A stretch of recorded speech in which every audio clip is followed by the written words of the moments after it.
Hey guys, Fox here. Time to do Game Gots for May 2022. Got quite a few games here, including a few gaming related but non-game items. So let's just hop to it and get through it here. Couple Evercade releases. I picked up the Renovation Collection one. This was a must-have, especially for Evercade. Just play some of these renovation games are really good. Especially Valis, Final Zone's fun,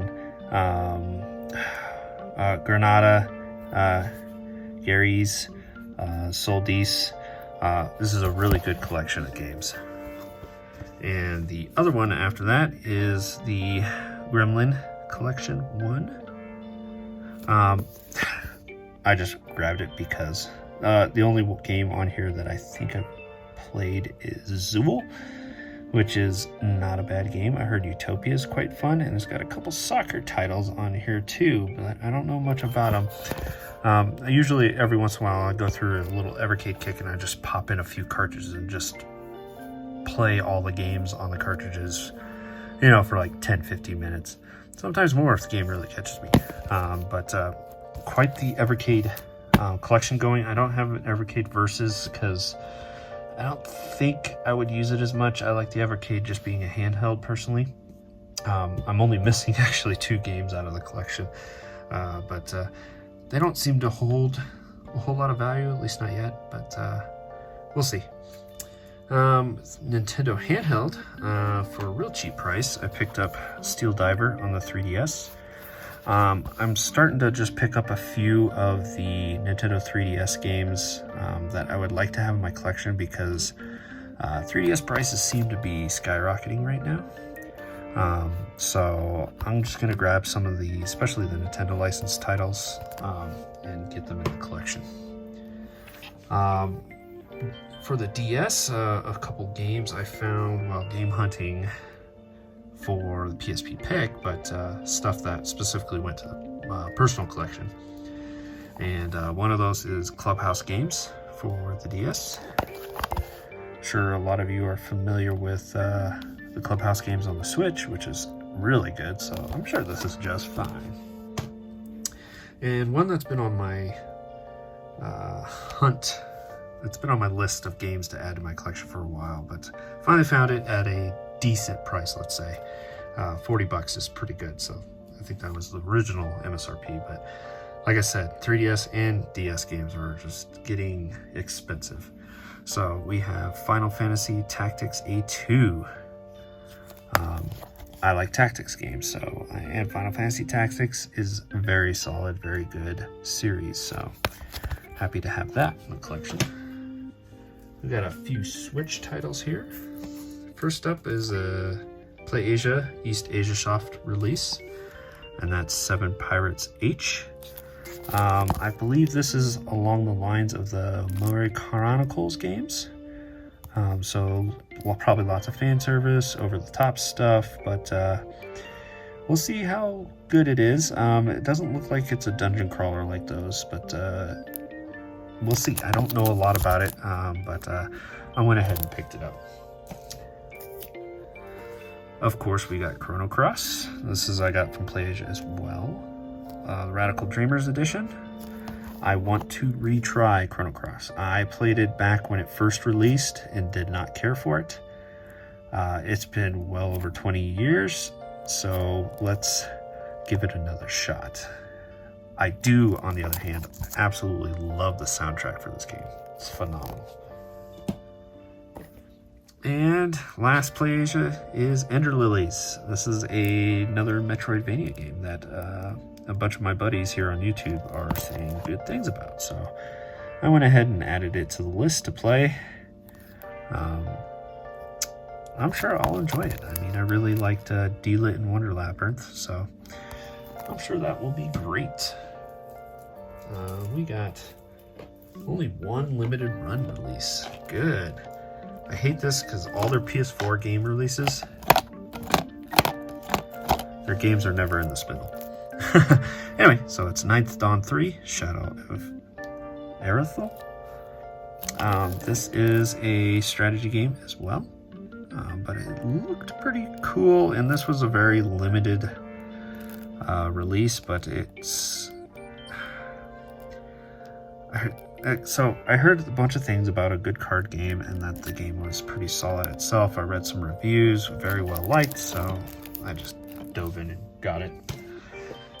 It actually came with a map here too. I'm kind of limited on space here, but I'll try to show you a good chunk of it. Yeah. So that's a map of the game. That's a nice little thrown in bonus. Appreciate that.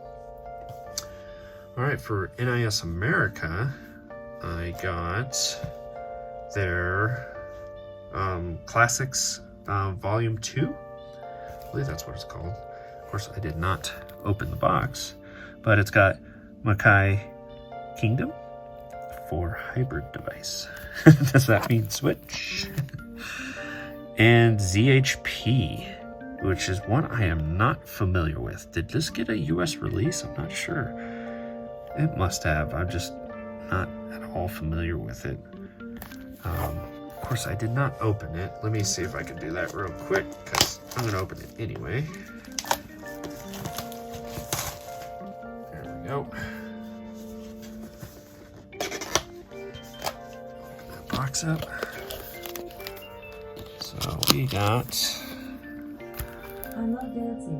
a soundtrack. Oh, you guys get to listen to my Alexa randomly talk to me.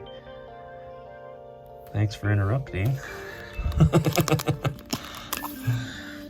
We got an art book, a little compendium.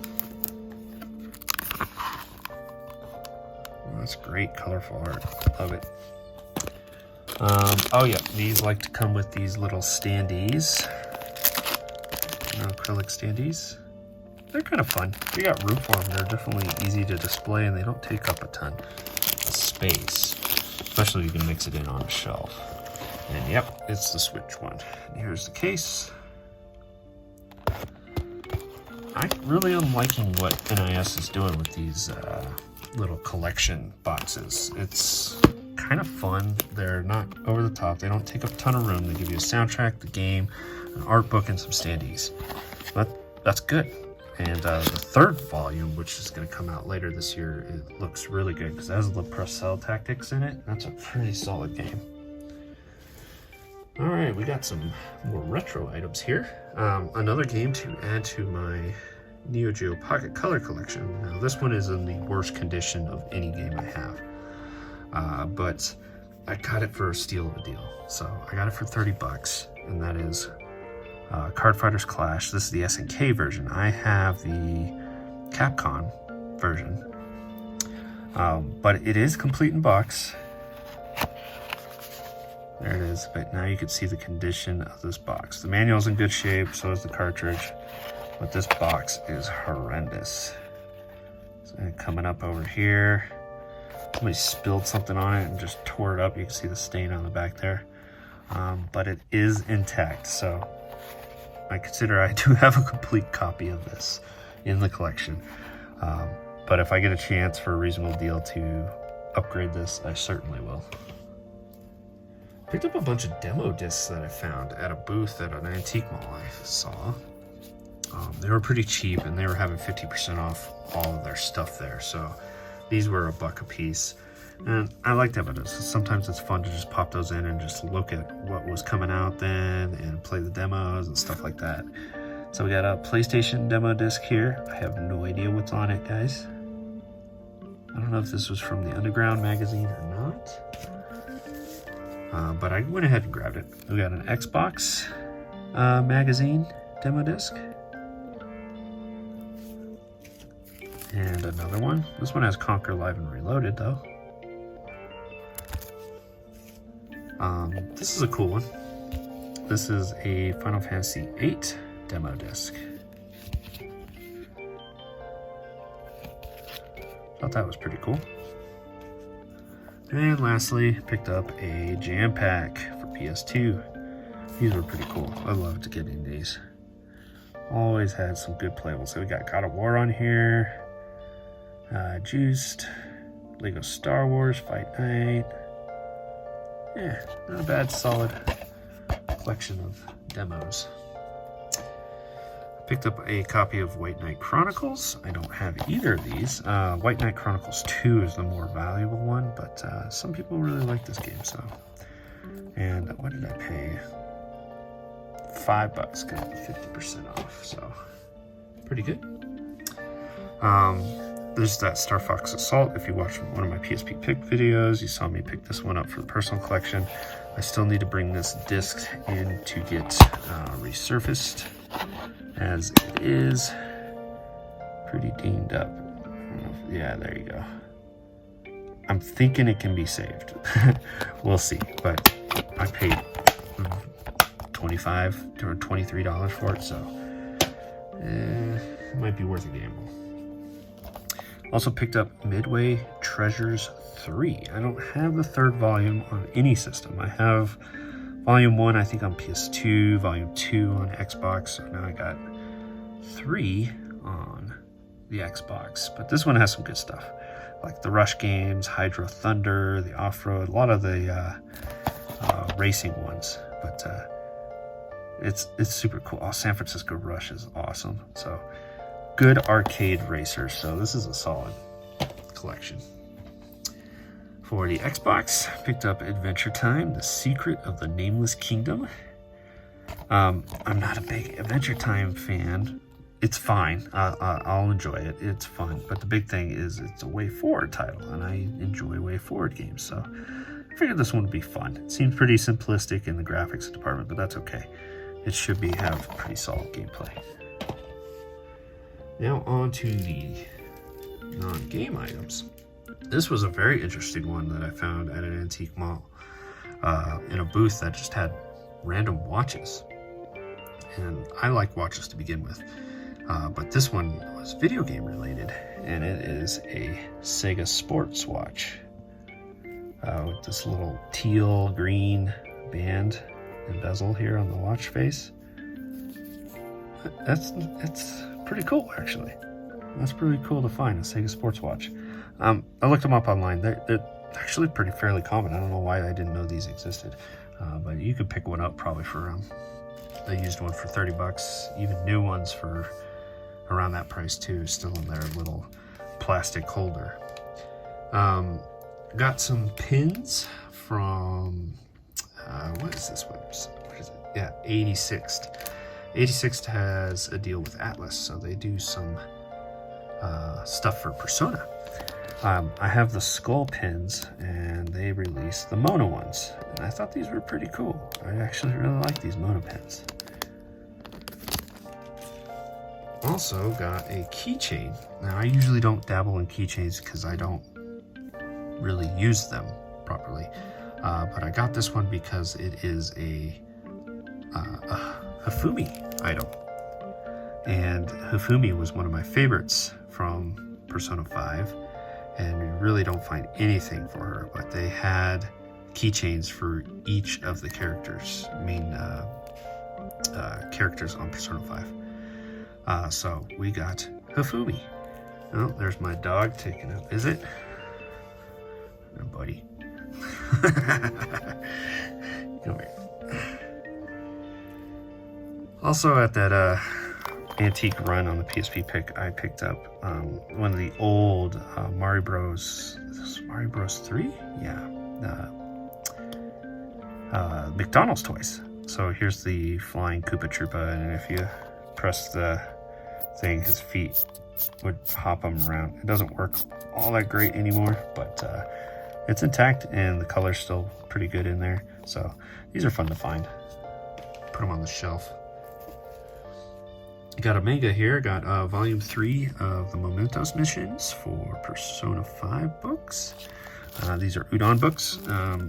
These are pretty fun. It's a new adventure. Really good read. I haven't finished volume 2 yet because I don't know, I'm busy. When I find time to do stuff, it's usually play games. So usually reading or watching TV or movies or stuff go to the back of the line.